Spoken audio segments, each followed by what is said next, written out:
The stars had never looked so cold as they did on that night in the Vanari corridor, a stretch of space that most ships avoided like a plague. A place where law meant nothing and power meant everything. Captain Elena Vasquez stood on the bridge of the UES Meridian with her hands clasped behind her back and her eyes fixed on the tactical display that glowed in angry red before her. And what she saw made her heart beat just a little faster than normal. Though her face showed nothing at all, 17 ships surrounded her vessel in a perfect sphere, like predators circling wounded prey. And every single one of them belonged to the Kreth Dominion. The Kreth were legends in the worst possible way. A species of tall reptilian warriors who had built their entire civilization on the backs of slaves, taken from 100 different worlds. And they had been doing this for longer than humanity had been traveling among the stars. "Captain," said Lieutenant Chun from the communication station, his voice steady but his hands trembling slightly. "We are being hailed." Elena nodded once and said, "Put it through." The main view screen flickered to life and revealed a face that would haunt the dreams of anyone who saw it. A 7-foot reptilian creature with scales the color of dried blood and eyes that held no warmth, no mercy, and no doubt. This was Fleet Commander Torvax. And he was smiling in the way that predators smile when they know their meal cannot escape. "Human vessel," Torvax said, his voice a deep rumble that seemed to vibrate through the very hull of the ship. "You have entered Kreth hunting grounds. And you have something we want." Elena said nothing. "Waiting. Your crew," Torvax continued. 43 humans. Young and healthy from what our scans tell us. And humans are quite valuable these days, quite rare, quite exotic. And there are buyers who will pay fortunes for specimens like yours. The bridge crew shifted uncomfortably at those words. At being called specimens, at being talked about like cargo rather than people. "You have two choices," the Kreth commander said, leaning forward until his scarred snout filled the screen.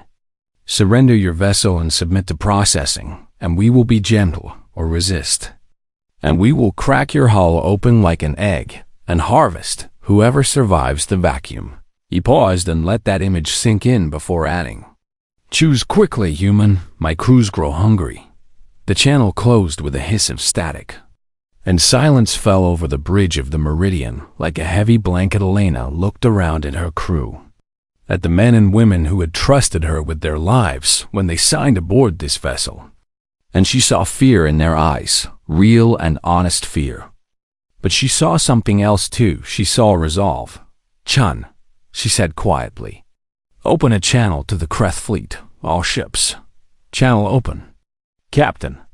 Alana straightened her uniform and faced the screen, and when she spoke, her voice was calm and clear and carried the weight of something ancient, something that lived in the blood of every human who had ever stood against impossible odds. "Kreth fleet. This is Captain Elena Vasquez of the United Earth Commonwealth vessel Meridian. We are a non-military cargo ship carrying medical supplies to the colony on Kepler 442b. We are under the protection of Earth and all her allies." She paused for just a moment, then continued, "You have 60 seconds to withdraw your forces and allow us to pass, or we will be forced to defend ourselves." The response was immediate, and exactly what she expected. Laughter it roared through the communication channels from all 17 ships, a chorus of cruel amusement that echoed across the cold void of space. And Commander Torvax's voice cut through it all.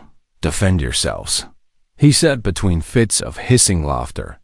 "One little cargo ship against 17 warships of the Kreth Dominion. Oh, human, you are either very brave or very stupid. Perhaps both." More laughter followed, and Elena let it wash over her without reaction. 50 seconds, she said simply. The laughter began to fade as some of the Kreth realized she was not joking, that this tiny human woman was actually threatening them, actually giving them a countdown, actually behaving as if she had any power at all in this situation. "You cannot be serious," Torvac said. And now there was confusion in his voice. And perhaps just a tiny seed of something that might have been uncertainty. 40 seconds. What weapons do you have? The commander demanded. What allies are coming to save you?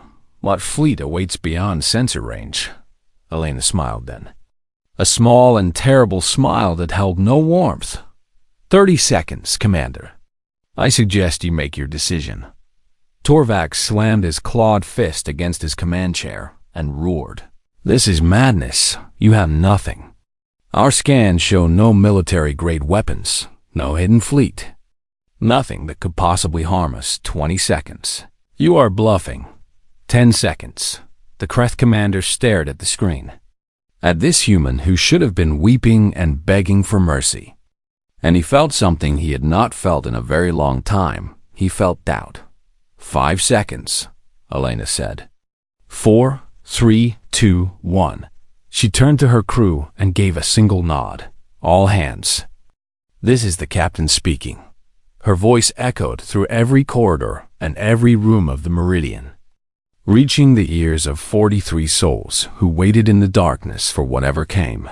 Next, execute Protocol 7 in the engine room. Chief Engineer Maria Kowalski heard those words and closed her eyes for just a moment, thinking of her daughter back on Earth, thinking of the life she might never see again. And then she opened her eyes and began the sequence that would change everything. Protocol 7 confirmed. She said into her communicator, May God forgive us for what we are about to do on the bridge. Elena watched the tactical display and waited for the Kreth to understand what they had awakened. They had come looking for prey. They had found something else entirely. They had found humans. The words Protocol 7 meant nothing to the Kreth who watched from their warships. Just 2 simple words spoken by a desperate human captain. But in the next few minutes, they would learn exactly what those words meant. And they would never forget the lesson deep in the heart of the Meridian. Chief Engineer Maria Kowalski moved through the engine room with purpose and precision, her hands dancing across control panels that she knew better than her own face, and behind her, 3 other engineers followed her lead without question. Reactor override is active, called out a young man named Peters. His voice tight with fear, but his hands steady. Good, Maria said without looking back. Begin the cascade sequence on my mark. In the cargo bay, another team was already working, and they were revealing secrets that the Kreth scanners had never detected. Secrets hidden beneath crates of medical supplies and humanitarian aid. Sergeant James Wright, the only military officer aboard the Meridian, pulled back a false panel and revealed what lay beneath.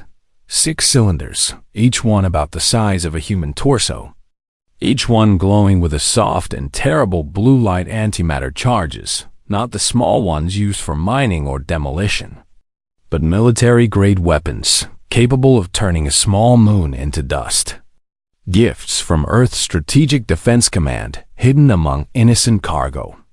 Just in case of exactly this situation, charges are armed and ready, Wright reported through his communicator. On your order, Captain, on the bridge. Elena received the reports and felt a strange calm settle over her. The same calm that came to humans throughout history when they had made their peace with death. When they had decided that some things mattered more than survival. Open the cargo bay doors, she ordered. Let them see what we have.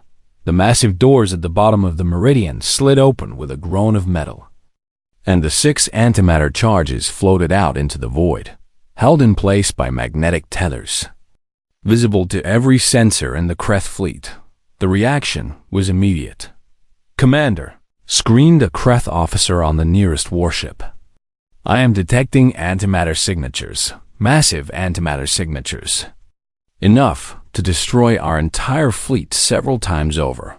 Torvac stared at his tactical display and felt the blood drain from his face. Felt his certainty crumble like sand in a storm. That is impossible, he whispered. They are a cargo ship. They cannot have such weapons. But the sensors did not lie. and the truth was floating in space before them, glowing blue and promising death on the meridian.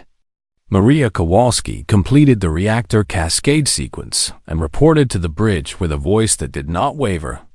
"Captain, the reactor is now in controlled overload. We have approximately 4 hours before it reaches critical mass. If we are destroyed before then, the explosion will trigger the antimatter charges."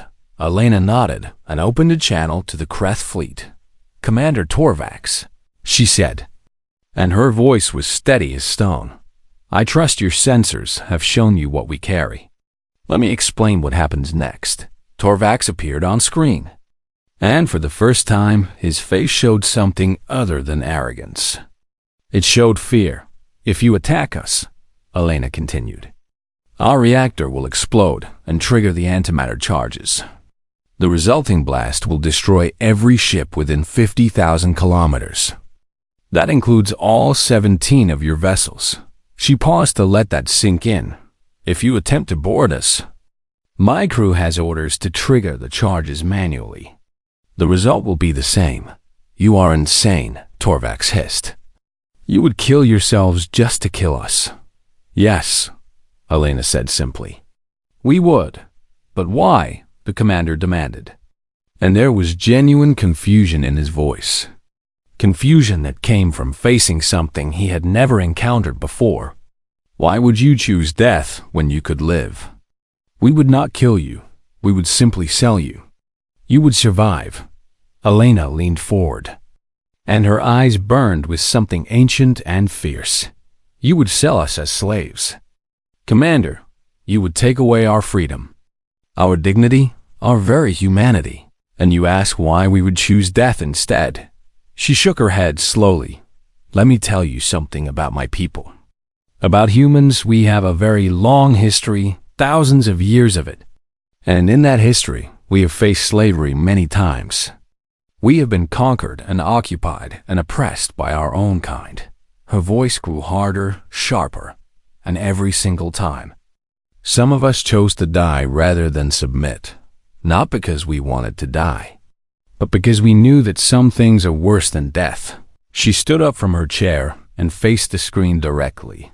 "My grandmother survived something called the Jakarta occupation. She watched her family taken by slavers. She spent 3 years fighting to free them. And she told me stories about what slavery does to the soul." Elena's hands clenched into fists at her sides. "She told me that a person can survive almost anything except the loss of their dignity. And she made me promise that I would never, ever let anyone take that from me or anyone under my protection." She pointed at the screen, at Torvax, and all the Kreth who were watching. "So here is my promise to you. Commander, I will not surrender. My crew will not surrender. We will fight, and if we cannot win, we will make sure that you do not win either." The channel went silent, and on 17 Kreth warships, warriors who had conquered 100 worlds sat in stunned disbelief. They had never faced prey like this. They had raided and pillaged for centuries. And in all that time, every species they had encountered had eventually broken, had eventually chosen survival over death, had eventually surrendered. But these humans, these soft and fragile creatures who'd only been in space for a few generations, these humans were different. They were not afraid to die. No, that was not quite right. They were afraid to die. You could see it in their faces and hear it in their voices. But they had something stronger than fear, something that made them willing to face death anyway. And the Kreth, who had built their entire empire on the terror of others, did not know how to fight an enemy who could not be terrified in his command chair. Torvax sat frozen, staring at the screen where the human captain had stood moments before. And he realized that for the first time in his long and bloody career, he had no idea what to do next. The hunters had become the hunted and the prey had teeth. 9 hours passed in the cold silence of space. 9 hours of waiting and watching and wondering who would break first. And in all that time, neither side moved on the bridge of the meridian. Captain Elena Vasquez had not left her chair, her eyes fixed on the tactical display that showed 17 red dots surrounding her ship like wolves around a wounded deer. Except this deer had claws, Captain, Lieutenant Chun said quietly. Commander Torvax is requesting communication again. This is his 12th attempt. Elena considered for a moment, then nodded. Put him through. The screen flickered to life, and Torvax appeared, but he was not the same Kreth who had laughed at her hours ago. His scales seemed duller somehow, his eyes tired, and his voice had lost its cruel confidence. Human, he said, and even his form of address had changed, no longer mocking, almost respectful. We must talk. There is nothing to talk about, Elena replied calmly. My terms have not changed. Leave, and we all live, stay. And we all die. You cannot maintain this forever, Torvax said. Leaning forward, your reactor will eventually stabilize or fail. Your crew will grow tired. Someone will make a mistake.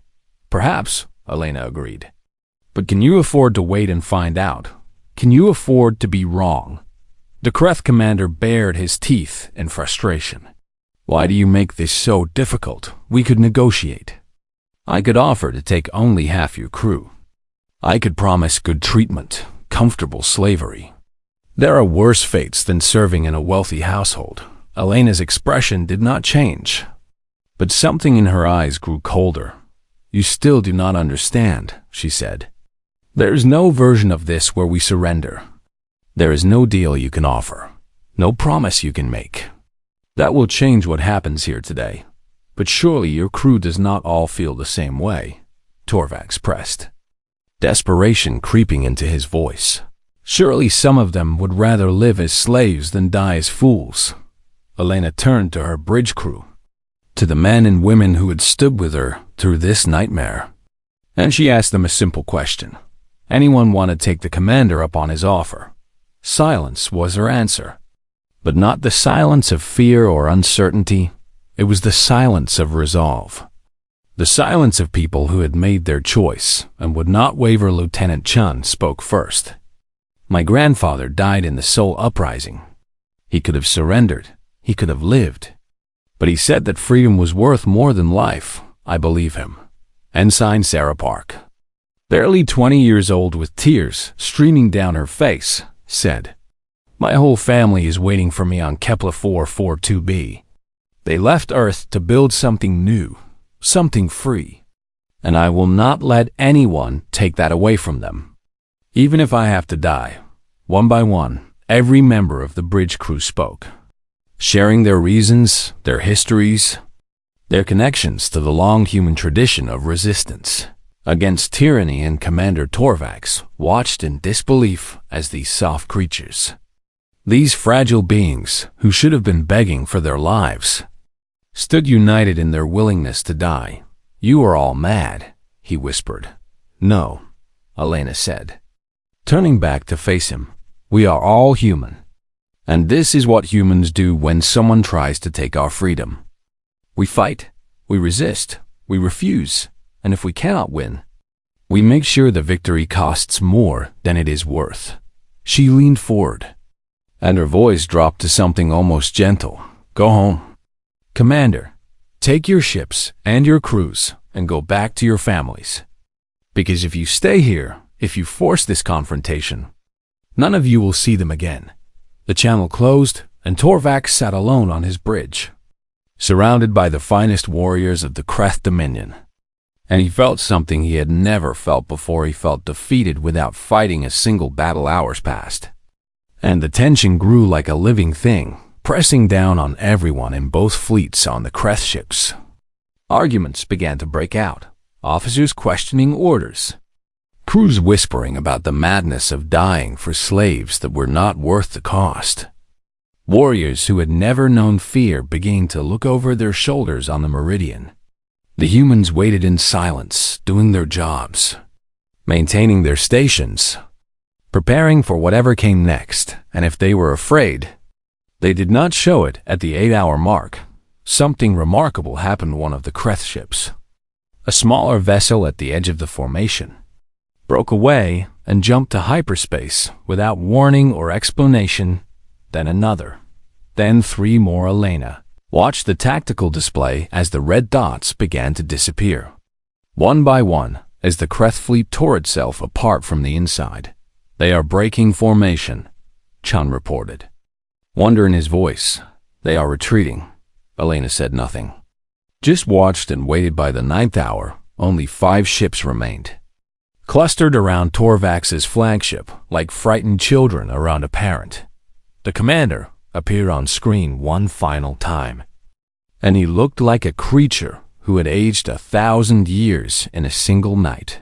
"Human," he said, and there was something like respect in his voice now. Grudging and bitter but real. "This is not over. My people will remember this humiliation. We will find you again." Elena shook her head slowly. "No, Commander, you will not, because after today, every ship in this sector will know what happened here.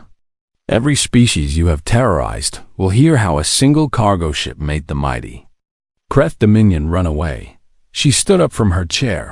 "And they will learn what we learned long ago, that tyrants are only powerful as long as people are afraid. And once that fear is gone, once people stand up and refuse to kneel, the tyrants have nothing." She paused, then added, "Go home, Torvax. Go home and tell your leaders what happened here. Tell them that humanity is not for sale, not now, not ever." The Kreth commander stared at her for a long moment, his ancient eyes filled with emotions that no human could read. And then he spoke his final words. "You are dangerous creatures. You humans, not because of your weapons or your technology, but because of what lives inside you. I do not think we truly understood what we were hunting today." The screen went dark. The remaining Kreth ships turned and jumped away, disappearing into hyperspace, leaving the Meridian alone in the vast emptiness of the Venari corridor on the bridge. Nobody moved, nobody spoke, as if afraid that breaking the silence would somehow undo what had just happened. Then, Ensign Park let out a sound that was half laugh and half sob. And suddenly, everyone was crying and hugging and celebrating a victory that none of them had expected to survive. Elena Vasquez stood apart from the celebration, watching her crew with quiet pride. And she allowed herself a small smile. They had won not through strength or numbers or superior firepower. They had won by being willing to lose everything. And that, she knew, was the most human victory of all. The news spread across the galaxy like fire through dry grass, jumping from station to station, planet to planet, empire to empire, until there was not a single corner of known space that had not heard the story of what happened in the Venari corridor. A cargo ship had faced 17 warships and won without firing a single shot. The Kreth Dominion, feared by 1,000 worlds, had been sent running by 43 humans and a bluff, except it was not a bluff. And that was the part that terrified everyone at first. The elder races dismissed the incident as an oddity, a strange moment of madness by a young and foolish species that had not yet learned the proper way of things. But then the intelligence reports began to arrive, and everything changed. Ambassador Zeth Lar of the Venari, Ejemi, was the first to present his findings to the Galactic Council, a gathering of representatives from the 200 most powerful civilizations in known space. "Distinguished colleagues," he said, his forearms gesturing at the holographic display behind him. What happened in the Venari corridor was not an isolated incident. It was not the action of a rogue captain or a suicidal crew. He pressed a control, and a list appeared on the display. Dates and locations and names.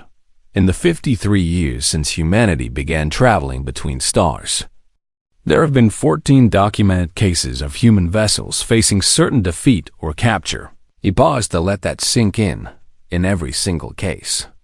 The humans chose destruction over surrender in every single case.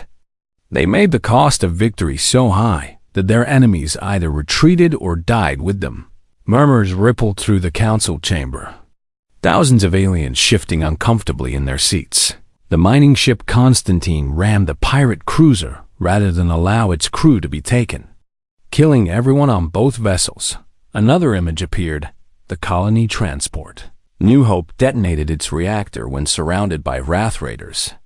The explosion destroyed the Hope and 6 enemy ships. Another image, Research Station Omega-7, vented itself into space rather than allow hostile forces to capture its scientists and their work. Zeflar turned to face the council directly. This is not madness. Colleagues, this is a pattern. This is who humans are. The chamber erupted in voices. Hundreds of species all talking at once, trying to understand what they were hearing. High Counselor Veeth, an ancient being who had seen empires rise and fall for 10,000 years, raised a tentacle for silence. Ambassador Zeflar, she said, her voice carrying the weight of ages, you are telling us that humans, a species barely a century old in space, would rather die than surrender. Is that correct? That is what the evidence suggests. Yes, but why? Demanded Representative Korth of the Thalan Confederacy. We have conquered species before, and they always submit eventually. Survival is the most basic instinct. How can humans override it so easily? Zeflar pressed another control, and the display changed to show images from human history, ancient images from their home planet. I asked the same question, he said, so I studied their history. And what I found was deeply disturbing. The images showed battles and wars and revolutions, showed people fighting against impossible odds with primitive weapons and bare hands. This is something they call Thermopylae, a battle from 3,000 years ago. 300 human warriors faced an army of hundreds of thousands. They knew they could not win. They fought anyway. They died to the last man. Another image. This is Masada, where 1,000 humans chose mass suicide rather than allow themselves to be captured as slaves by an invading army. Another image. This is the Alamo, where 200 humans defended a small building against thousands of enemies. Knowing they would all die, Zeflar's voice grew quiet. Their history is filled with these moments, with humans choosing death over defeat, with the concept they call last stands, where they fight not to win, but to make their enemies pay as dearly as possible.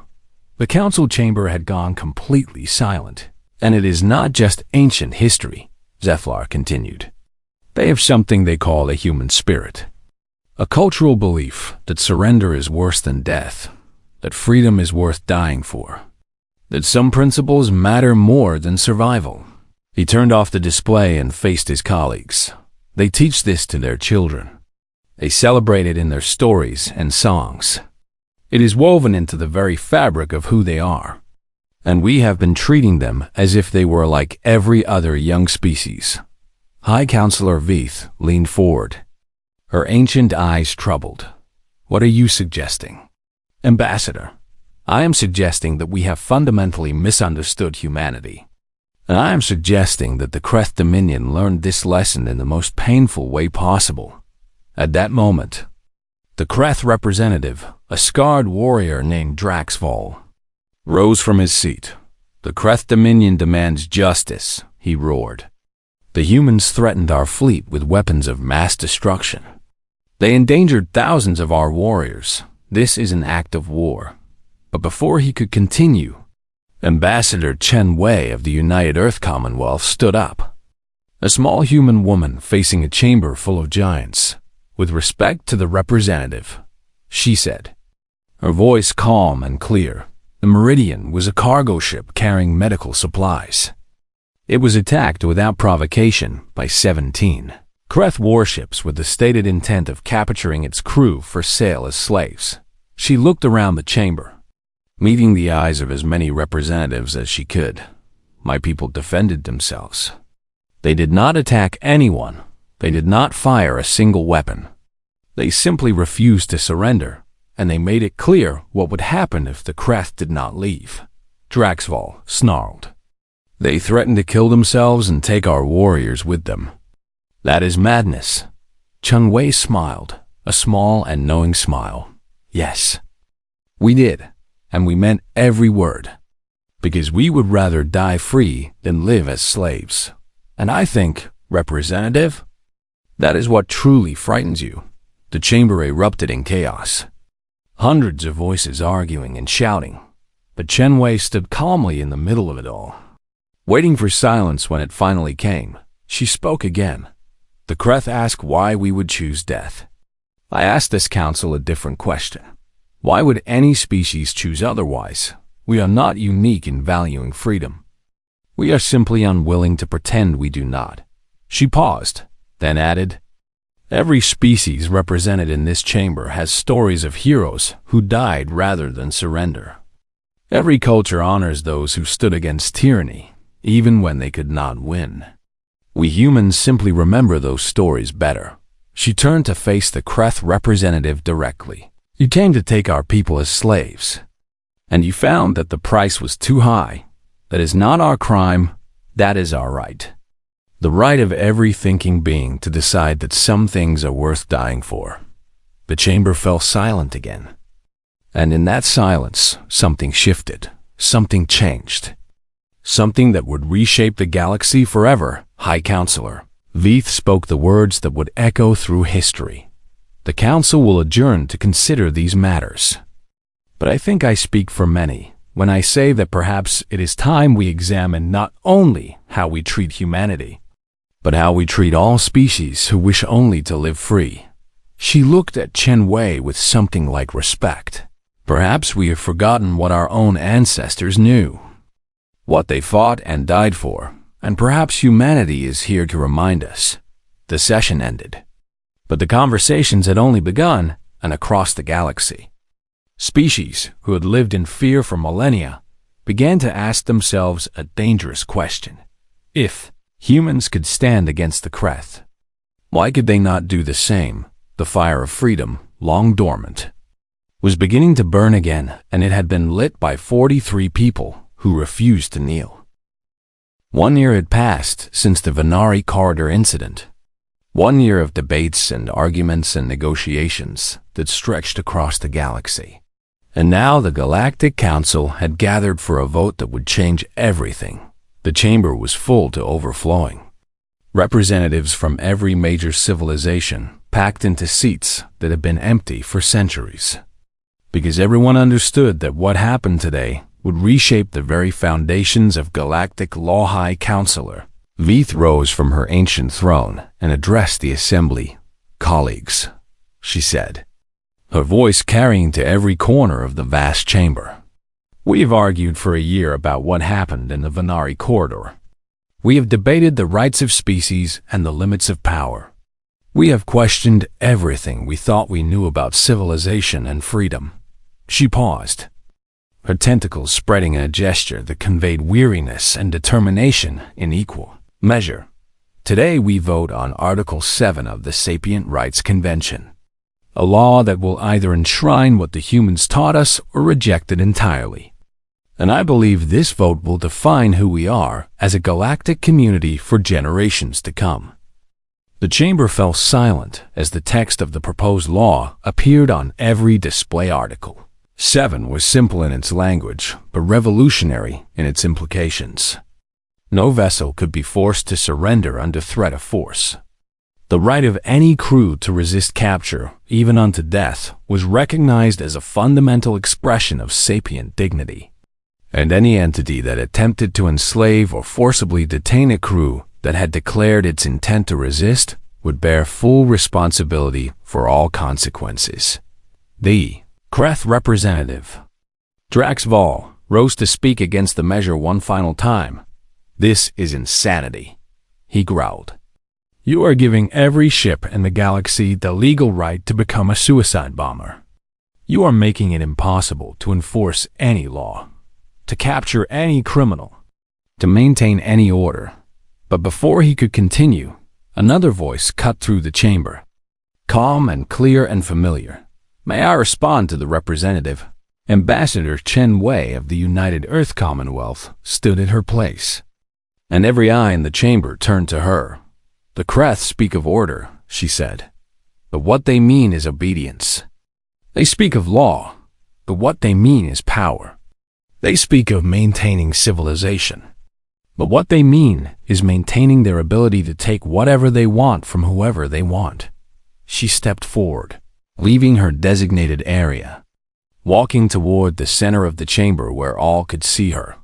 Article 7 does not give anyone the right to do anything new. It simply recognizes a right that has always existed. The right to say no, the right to refuse, the right to decide that some things are worth more than survival. She turned slowly, addressing the entire assembly. Every species represented here has a history of resistance. Every culture has stories of heroes who chose death over submission. Every civilization was built by beings who refused to accept that might makes right. Her voice grew stronger, filling the chamber with conviction. We humans did not invent this principle. We simply remembered it when others forgot. And now we are asking you to remember it too.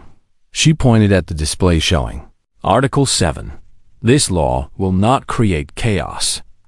It will create balance, because for the first time in galactic history, the weak will have a weapon that the strong cannot take away. The willingness to make victory cost more than it is worth. Chen Wei looked directly at Drax's volume. The Kreth have built an empire on slavery because their victims believed they had no choice. That surrender was the only option. That survival at any cost was better than death. Her voice dropped to something cold and hard. Article 7 tells them they are wrong. It tells every slave in every mine and every household in the Kreth Dominion that they have a choice, that they can refuse, that they can fight back. She smiled, a fierce and terrible smile. And that is what truly frightens you, is it not? Representative, not the law itself, but what it represents, the end of easy prey, the end of guaranteed submission, the end of your entire way of life. The chamber erupted in voices, some supporting, some opposing, but when High Counselor Veith called for silence, it came quickly. The vote will now be taken, she announced, one by one. The representatives cast their votes, and one by one, the numbers climbed in favor. The Venari Hegemony, the Thalan Confederacy, the Free Worlds Alliance, species after species adding their voices to the chorus against. The Kreth Dominion, the Wrath Collective, a handful of other powers who had built their wealth on the backs of others. When the count was finished, Article 7 had passed by a margin of 3-1. High Counselor Veith's voice rang out across the chamber. Article 7 of the Sapient Rights Convention is hereby ratified. Let it be known throughout the galaxy that the right to resist is sacred, that freedom is worth fighting for, and that no thinking being shall ever be compelled to surrender their dignity without a choice.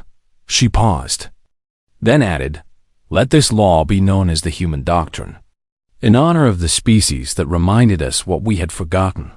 The chamber exploded in celebration and outrage, in equal measure.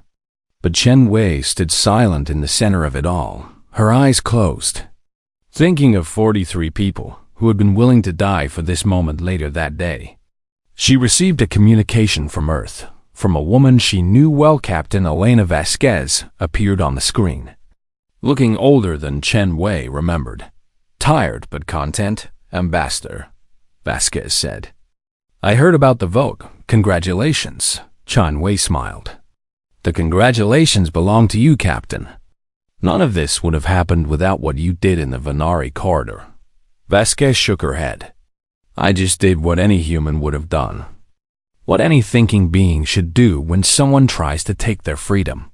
The Council has voted to offer you a seat on the Galactic Security Council, Chen Wei said.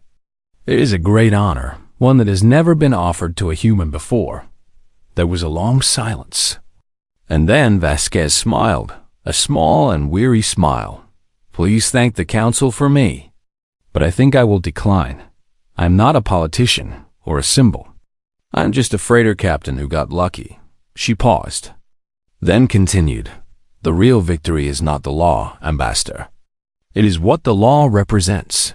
Somewhere out there right now, someone who would have been taken as a slave is going to remember what happened in the Vanari corridor. They are going to stand up. They are going to fight back. And they are going to win. Her smile grew wider. That is enough for me. The screen went dark. Anne Chen Wei sat alone in her office, thinking about what Vasquez had said, thinking about all the lives that would be changed by what had happened in the years that followed. Piracy in Council space dropped by more than 70%. The slave trade collapsed as species that had lived in fear for millennia began to resist. And the Kreth Dominion, stripped of its primary source of wealth, slowly crumbled into irrelevance, and 200 years later, the UES Meridian was recovered from a salvage yard and restored, placed in the Galactic Museum of Freedom on Earth's moon as a monument to what 43 people had accomplished. Plaque beneath it bore simple words that every visitor read in silence. 43 people. 17 warships, 0 surrenders. This is what freedom costs. This is what freedom is worth. And somewhere in the galaxy, every day, someone who faced impossible odds remembered that story. Remembered that they had a choice. Remembered that some things were worth dying for. They stood up and they refused to kneel. And that was the greatest victory of all. Not the law, not the recognition, not the memorials and monuments, but the simple truth that had spread across the stars like light itself. Freedom is not given, it is taken by those brave enough to reach for it. Humanity had reminded the galaxy of that truth. One cargo ship at a time, one stand at a time, one refusal at a time, until the whole universe remembered what it meant to be free.